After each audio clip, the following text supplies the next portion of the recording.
Miss Thorne, you do not belong in this place." The words struck the orphanage receiving room with more force than a winter gale. Anne stood very still beside the dying fire, her hands clenched in the folds of her plain gray dress, while the Duke of Emberley looked at her as though she were a matter already settled. Outside, snow pressed itself against the leaded windows.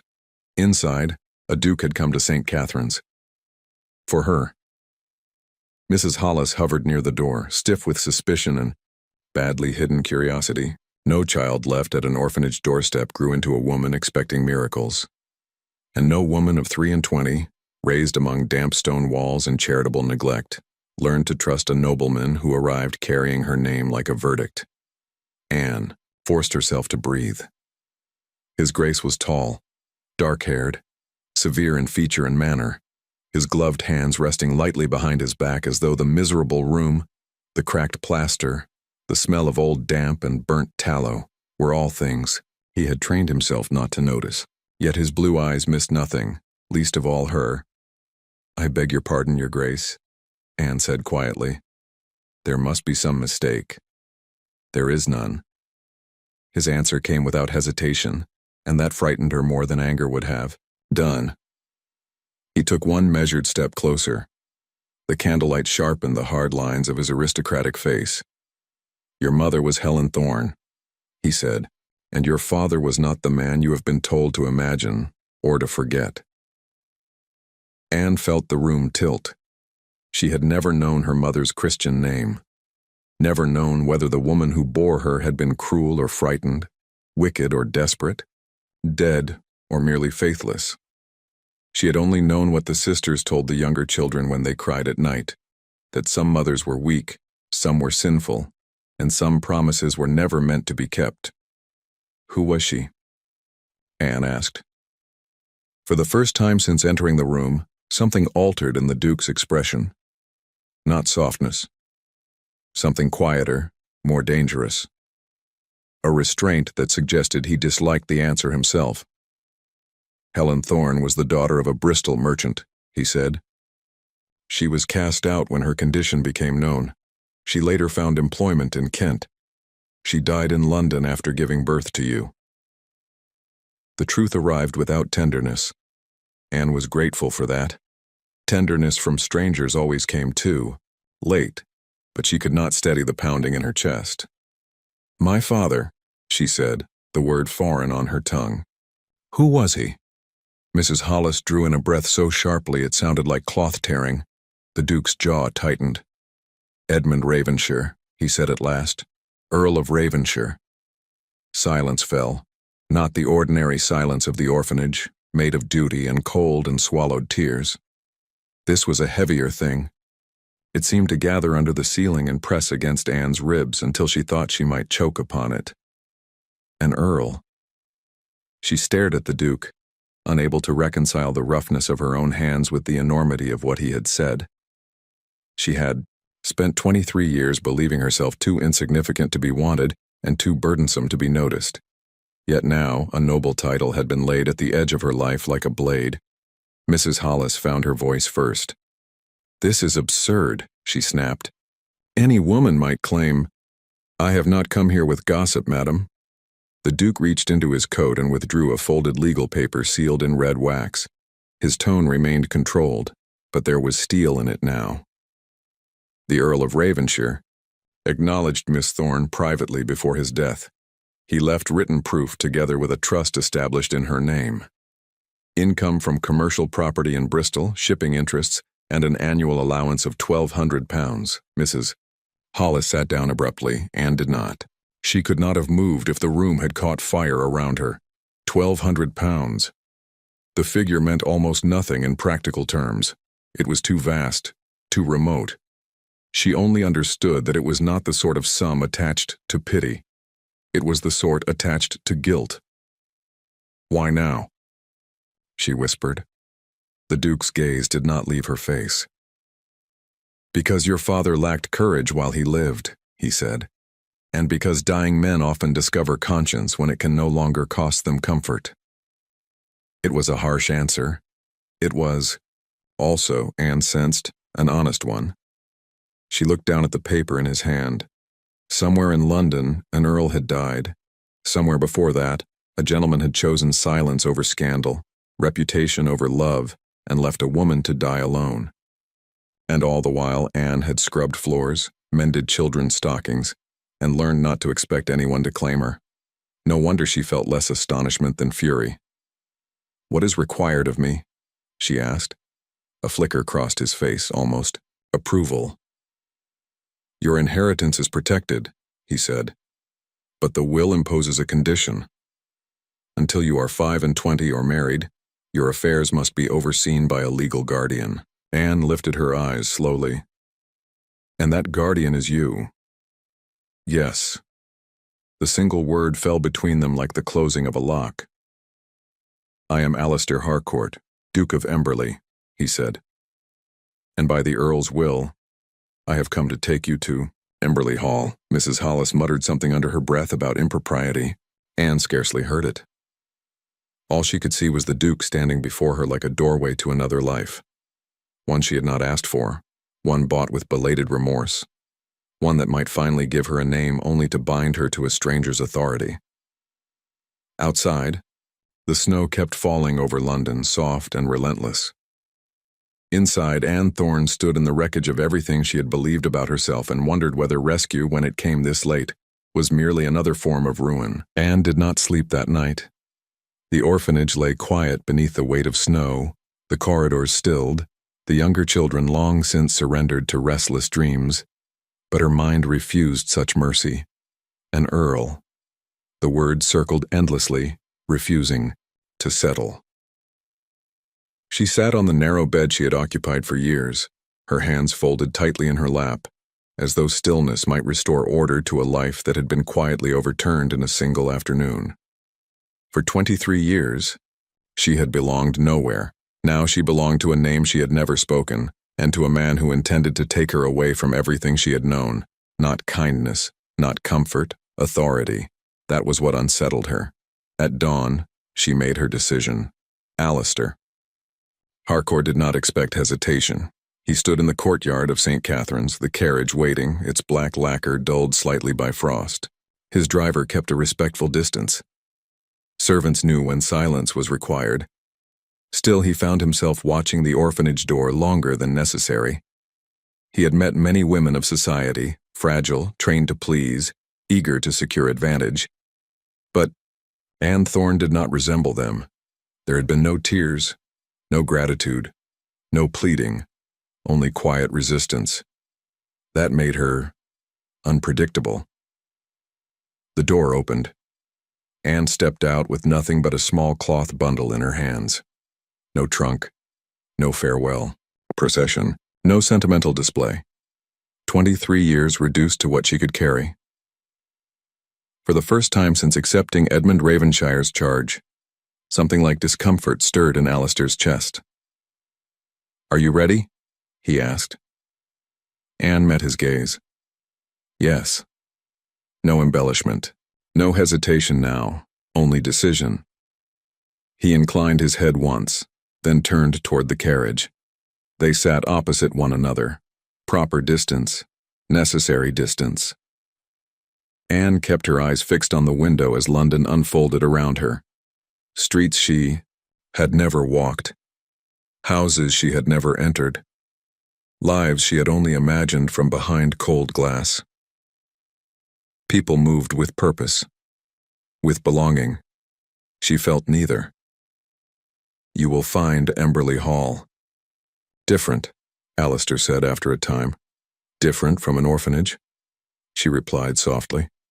There was no mockery in her tone, only fact. He studied her for a moment before answering. "Yes." The carriage rolled on. When the gates of Emberley Hall came into view, Anne felt her breath catch despite herself. It was not merely large, it was deliberate. Stone rising with quiet authority, windows arranged in perfect symmetry, lawns maintained with precision that suggested not beauty, but control. This was not a home built for warmth. It was a house built to endure. Is it always so? Imposing? She asked before she could stop herself. "It is well managed," Alistair replied. That, she understood at once, was how he saw the world. Not through comfort, through order. The carriage came to a halt. Servants were already assembled at the entrance, their eyes carefully lowered, but not quickly enough to conceal curiosity. Anne stepped down slowly. Every movement felt observed, measured, judged. Miss Thorne, Alistair said, his tone shifting. Public now, precise, unmistakably aristocratic. This is Mrs. Keating, the housekeeper. The older woman inclined her head, her gaze sharp, assessing without cruelty. Welcome to Emberley Hall. Anne returned the gesture, careful, composed. Thank you. She felt the weight of every eye, felt how easily she could become spectacle or scandal. Her room was larger than anything she had ever known. The bed alone could have held 6 children. From the orphanage dormitory. Heavy curtains framed tall windows overlooking snow-covered gardens. A fire burned steadily in the hearth. Too much space. Too much warmth. Anne stood just inside the threshold, unable to move farther. This will be yours, Mrs. Keating said. Yours. The word felt dangerous. Anne placed her small bundle carefully on the edge of the bed, as though it did not quite belong among such things. Your things will be arranged, the housekeeper continued, and you will require new clothing. Anne hesitated. I have what I need. Mrs. Keating's expression did not change. That will not suffice here. No judgment, only certainty. Anne lowered her gaze. Of course it would not. Nothing about her sufficed here. That evening, she dined alone. A tray was brought to her room. Fine china, polished silver, food prepared with care she had never known. She ate slowly, not from enjoyment, from caution. Every bite felt like something that could be taken away again. At precisely 9 the following morning, she entered the library. Alistair was already there. No coat, dark waistcoat, white shirt, papers arranged with exactness across the wide table. He did not look surprised to see her. Punctual, he said. Anne inclined her head. You gave me an hour. Sit. She obeyed. He placed a document before her. Let us begin with the essential, he said. Can you read? The question was practical. Still, heat rose to her face. I can. Numbers? Enough. He nodded once, then read. Anne lowered her gaze to the paper. Figures, terms, contracts, a world she had never been permitted to see, and yet, it did not frighten her, not as people did. Your annual income is £1,200, he said. A family lives comfortably on 200. Anne looked up slowly. I would not know how to spend it. You are not expected to spend it, he replied. You are expected to understand it. Something in his tone shifted. Not unkind, but deliberate. You will learn, he continued, because ignorance is what allows others to control what is yours. Anne held his gaze. And you will teach me. I am required to. The word settled heavily between them. Required, of course. Anne lowered her eyes again. Yes, Your Grace. He studied her for a moment longer than necessary. Something unreadable flickered in his expression. Then he turned back to the papers. Begin. The lesson lasted an hour. Perhaps more. Time felt different in that room. Anne listened, questioned, considered. She did not shrink, and when she finally rose to leave, she paused at the door. Why me? She asked quietly. Alistair did not answer at once. When he did, his voice was lower. Because you were his daughter. Anne nodded. Not satisfied, but understanding enough. She left without another word. Alistair remained where he was long after. The door closed. The chair opposite him sat empty. The room felt altered. He exhaled slowly. She is not what I expected, he murmured. No, not fragile, not grateful, not simple. And that made everything more complicated than duty alone. Anne did not sleep easily in Emberley Hall. The bed was too soft. The silence too complete.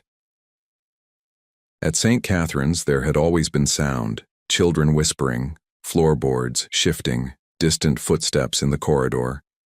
Even loneliness there had been shared. Here, it was absolute.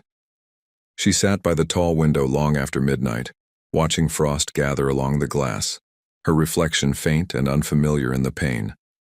The woman staring back wore clean linen, brushed hair, and a life that did not yet feel earned, a fortune, a name, a duke who watched her as though she were something to be understood, not pitied, that more than anything unsettled her. The next morning, she arrived at the library before the hour. Alistair was already there. He did not remark on her early arrival, though his gaze flickered briefly toward the clock before returning to the papers in his hand. "Sit," he said. Anne obeyed. Today, the table was covered in ledgers, not a single document. Several. "Your inheritance is not passive," he said. "It exists across properties, contracts, and investments. If one fails, the others must compensate." Anne leaned forward slightly. "Then it must be watched." "Yes." A pause. Constantly. He placed a ledger before her. "Start here." Anne opened it carefully. Rows of numbers stretched across the page, dense, precise, almost intimidating in their order.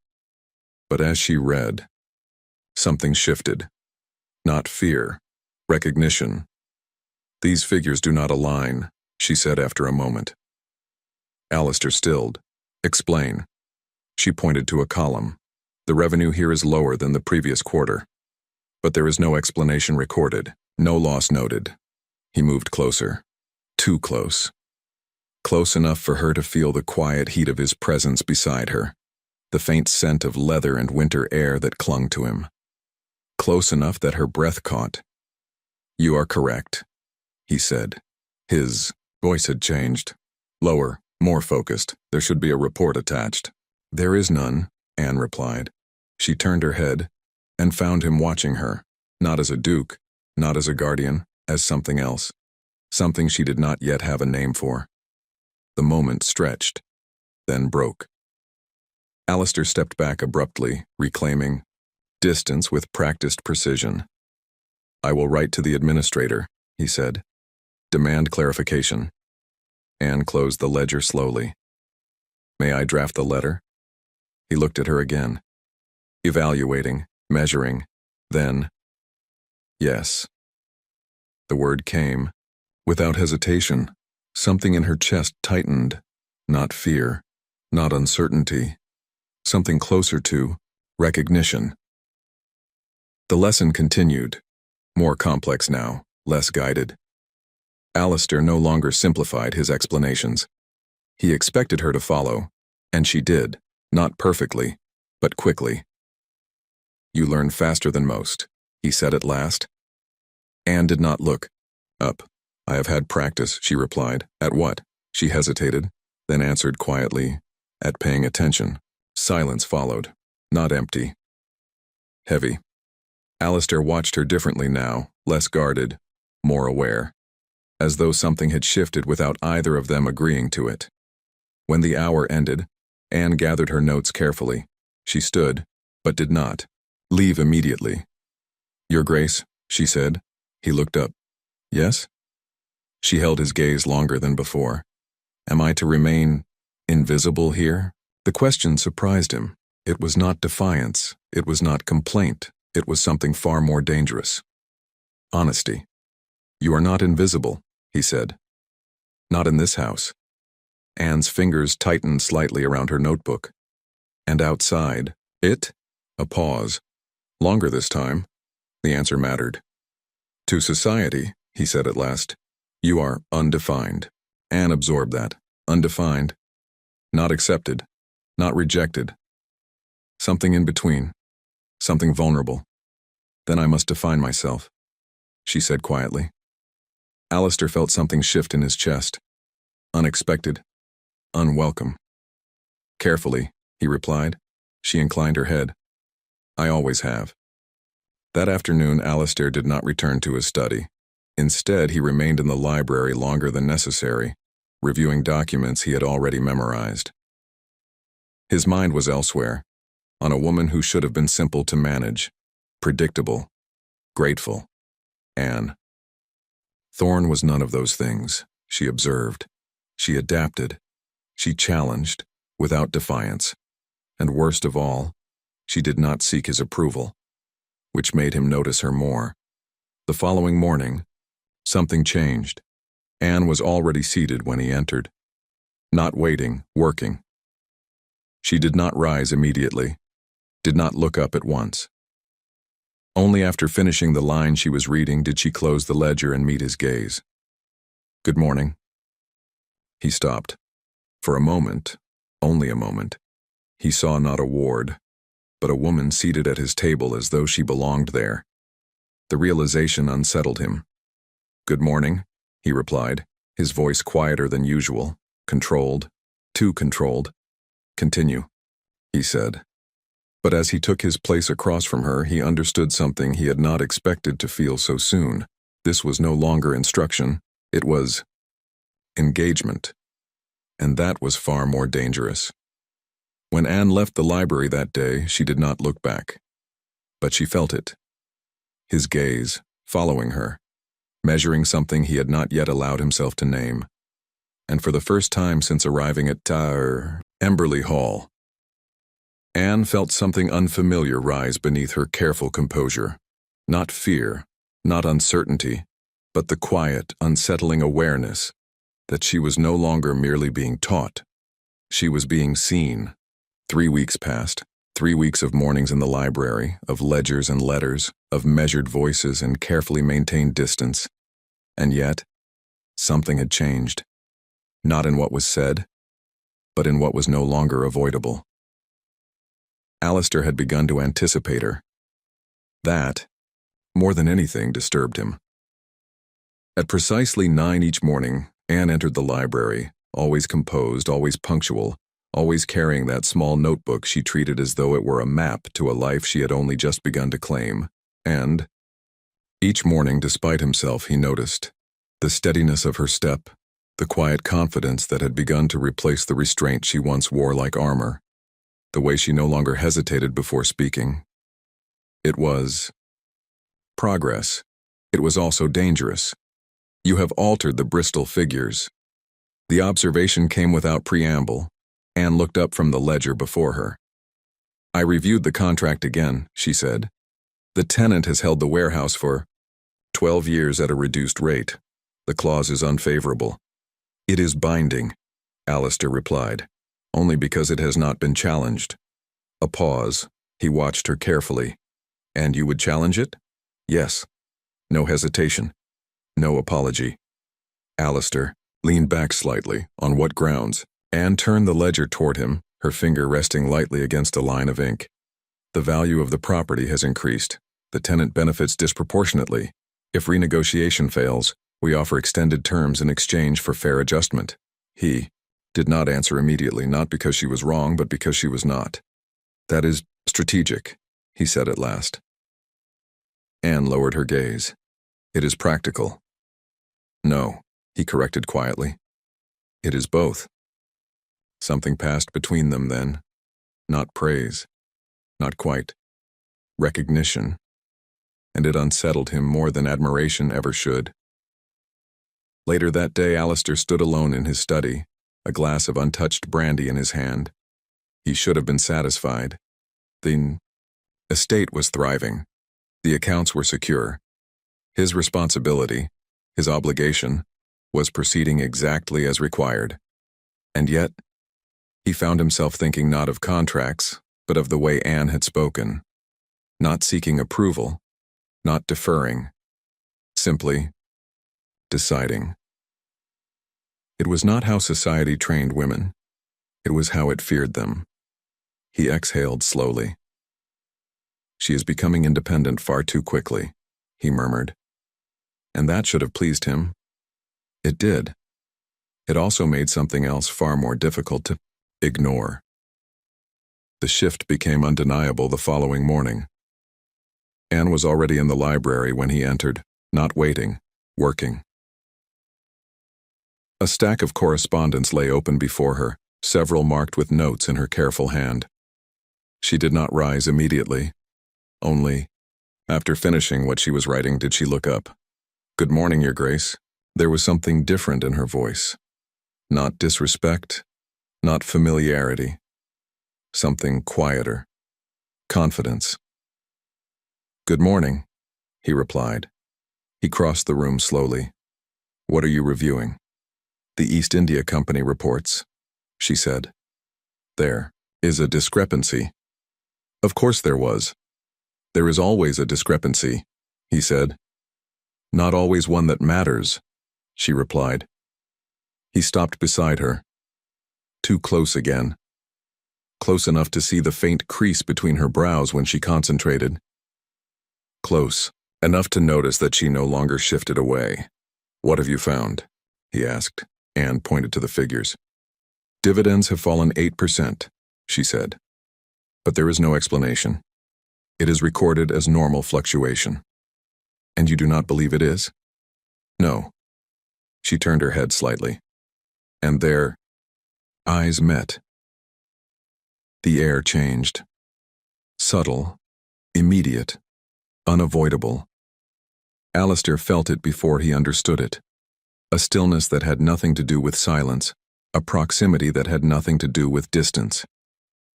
He stepped back at once. "Then we will request clarification," he said. His tone had returned to formality, but the moment lingered. "May I ask something?" Her voice stopped him before he could turn away. He looked at her.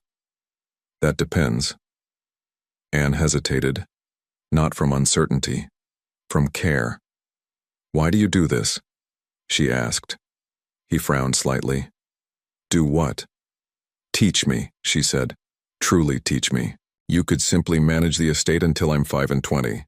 You could leave me ignorant and compliant." The question settled between them, sharp, precise, dangerous. Alistair held her gaze. There were many answers. Duty, obligation, a promise to a dying man, but none of them felt complete. "Because I gave my word," he said at last. It was true. It was also insufficient. Anne studied him for a moment, then nodded. Of course. The words were quiet, accepting. And yet, something in them felt like distance. That evening, Mrs. Keating entered his study without announcement. "Your Grace." Alistair looked up. "Yes?" "There is talk." He stilled. What kind of talk? The housekeeper chose her words carefully. "The county has begun to notice Miss Thorne's presence. Questions are being asked." Of course they were. A young woman of uncertain origin living under a duke's roof. Society would not ignore that. "They will speculate," Mrs. Keating continued. "And speculation rarely favors a woman." Alistair set his glass aside. His jaw tightened. "What do you suggest?"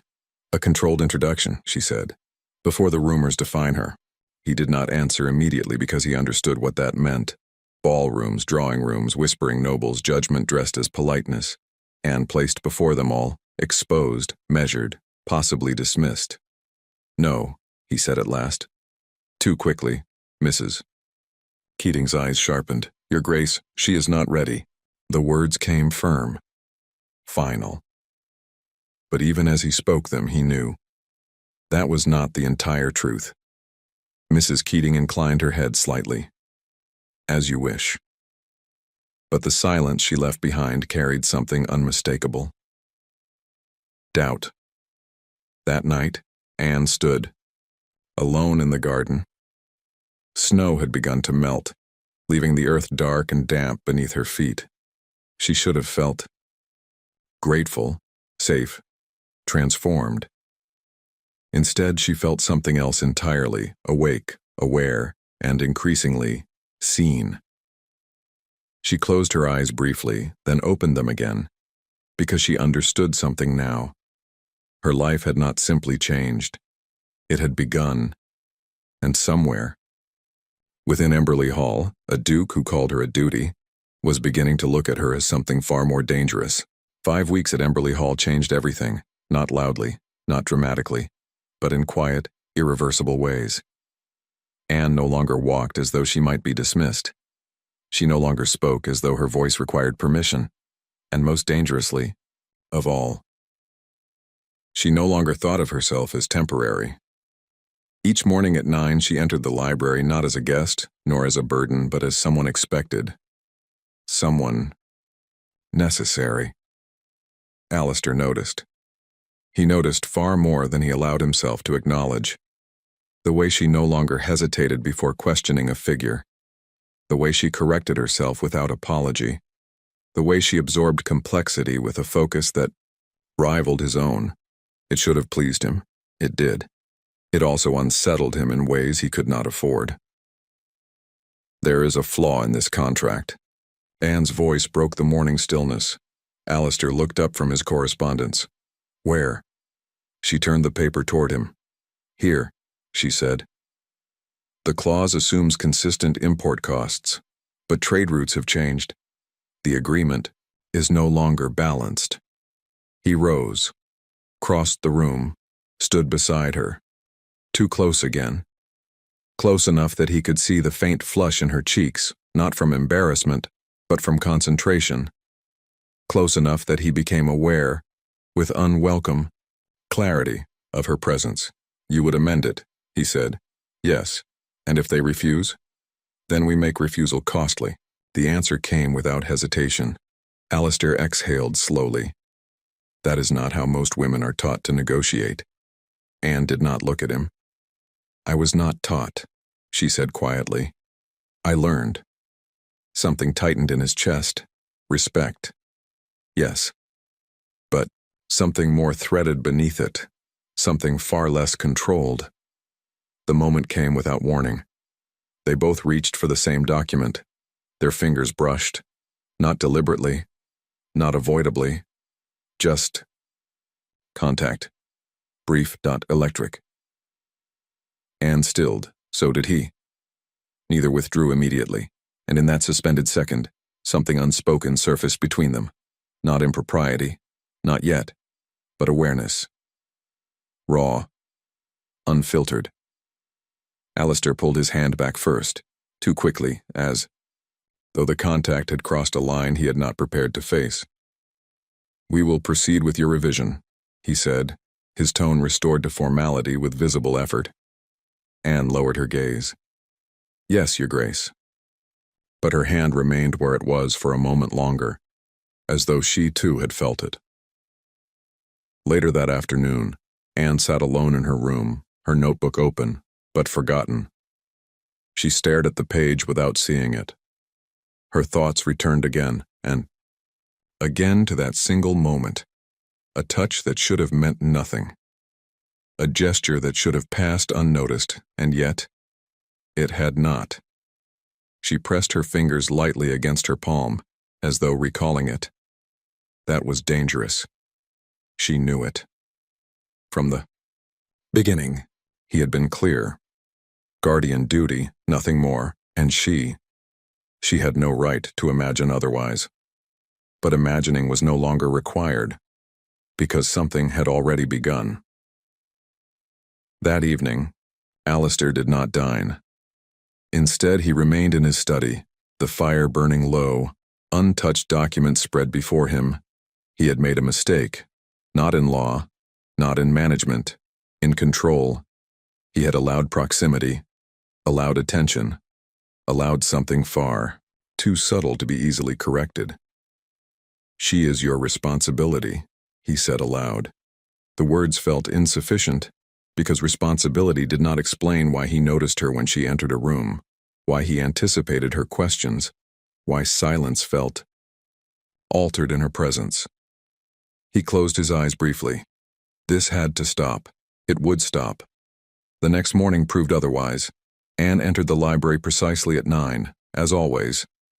But something in the air had shifted, not visible, not spoken, but unmistakable. Alistair felt it immediately, a tension, not uncomfortable, but charged. Good morning, she said. Good morning. Their eyes met, held, for a moment too long, then broke. "We will review contract negotiations today," he said. His voice was measured, controlled, but not entirely unaffected. Anne nodded. "Yes, Your Grace." They sat, opposite sides of the table. Proper distance, necessary distance. And yet, every word carried more weight. Every pause felt deliberate. "You must never enter a negotiation from weakness," he said. Anne's gaze did not waver, and, "What if weakness is assumed?" "Then you correct the assumption," he replied. "How?" He hesitated, only briefly. "By proving it wrong." Anne held his gaze. "And if they refuse to see it?" Something in her tone changed. Subtle. Personal. Alistair understood the question. It was no longer about contracts. "Then you walk away," he said quietly. "From people who do not value you properly." The silence that followed was different. Not instructional, not distant. Something closer to truth. Anne closed her notebook slowly. "I understand." But her voice carried something more than comprehension. It carried feeling. When she rose to leave, she paused at the door. Not turning fully, not retreating either. "Your Grace," she said. He looked up. "Yes?" She hesitated, just for a moment, then, "Thank you." Not for the lesson, not for the inheritance, for something else entirely, something neither of them named. After she left, the library felt too large, too empty. Alistair remained seated, his hand resting on the table where hers had been earlier. He stared at it for a moment longer than necessary, then withdrew it, as though even that memory required distance. Across the hall, Anne leaned briefly against the wall outside her room, her breath uneven, her thoughts no longer simple. Because for the first time in her life, she was not merely being protected, not merely being taught, she was being considered. And that was far more dangerous than being forgotten. The invitation arrived on a gray morning, sealed in ivory, edged in gold, and impossible to ignore. Alistair read it once, then again, then set it down as though the paper itself carried consequence. "Lady Catherine Hollister requests your presence at dinner next Thursday," he said. Anne looked up from her work. "Requests?" A faint, humorless curve touched his mouth. "With Lady Catherine, there is no distinction." Anne absorbed that quietly. A dinner. A drawing room filled with people who had never known hunger, never been dismissed, never been invisible. People who would see her and decide what she was worth. "Will you accept?" she asked. Alistair did not answer immediately. He watched her instead, carefully, as though weighing something far beyond etiquette. "You will be judged," he said at last. "I am already judged," Anne replied. The simplicity of it struck harder than defiance. A pause followed. Then, "Do you wish to go?" The question shifted something between them. He was asking, not instructing. Anne rose slowly from her seat. "If I remain hidden, they will decide for me," she said. "If I appear, I may decide for myself." Alistair held her gaze. Something in his expression tightened. "You understand what they will say?" "Yes. And you still choose it?" Anne's chin lifted. "I choose not to be defined by absence." Silence. Then, "I will attend." The days that followed changed the rhythm of Emberley Hall. Lessons continued, but something new threaded through them. Awareness, expectation, and beneath it, tension. Anne was fitted for a gown, silk, soft bronze, simple in cut but unmistakably refined. She stood before the mirror while Mrs. Keating adjusted the fabric at her shoulders. "You will not be dismissed," the housekeeper said quietly. Anne met her own reflection. Not the orphan girl. Not quite the lady either. Something in between. "Will not allow it," Anne replied, Alistair saw her that evening. In the entrance hall, ready composed, and for the first time, striking. Not because of the gown, but because of the way she wore it, as though she had decided she belonged within it. He stilled. Only for a moment, but long enough to recognize the shift within himself. "You are appropriate," he said. The word felt insufficient. Anne inclined her head. "Thank you, Your Grace." He offered his arm. She took it. The contact was brief, proper, and yet neither of them ignored it. The carriage ride was quiet, too quiet, the kind of silence that held more than words could safely carry. "Remember," Alistair said softly, for her alone, "you owe no one an explanation." Anne nodded. "I understand." But she also understood something else. Tonight, she would stand alone. The Hollister estate blazed with light. Chandeliers glittered through tall windows. Music drifted faintly into the night air. And inside, society waited. Lady Catherine approached immediately, elegant, precise, smiling without warmth. "So this is Miss Thorne." Her gaze moved over Anne with practiced assessment, not admiration, evaluation. "Interesting." Anne curtsied perfectly. "Lady Catherine, thank you for receiving me." A flicker. Surprise, then recovery. "How refreshing," the lady said. One so newly introduced to society. The words carried weight. Anne felt it, but did not flinch. Dinner was worse. Questions came wrapped in politeness. "Where were you raised, Miss Thorne?" "In London." "And before your arrival at Emberley Hall?" A pause, a choice. Anne lifted her gaze. "At St. Catherine's Orphanage." Silence, measured, sharp. Lady Catherine smiled. "How extraordinary." Alistair's voice cut through the moment. "Miss Thorne is the acknowledged heir of the Earl of Ravenshire." Final, unyielding. But the damage lingered. Anne felt it. The shift, curiosity turning into calculation, pity sharpening into judgment. She placed her hands calmly in her lap and spoke. "I am learning to manage my estate," she said. "I can read contracts, identify discrepancies, and negotiate terms." The table stilled. Subtly, but unmistakably. "I intend to protect what is mine." Murmurs, glances, a recalibration. She was no longer merely tolerated. She was inconvenient. The evening stretched. Dances, conversations, polite cruelty dressed in silk, and smiles. Alistair remained distant, correct, proper.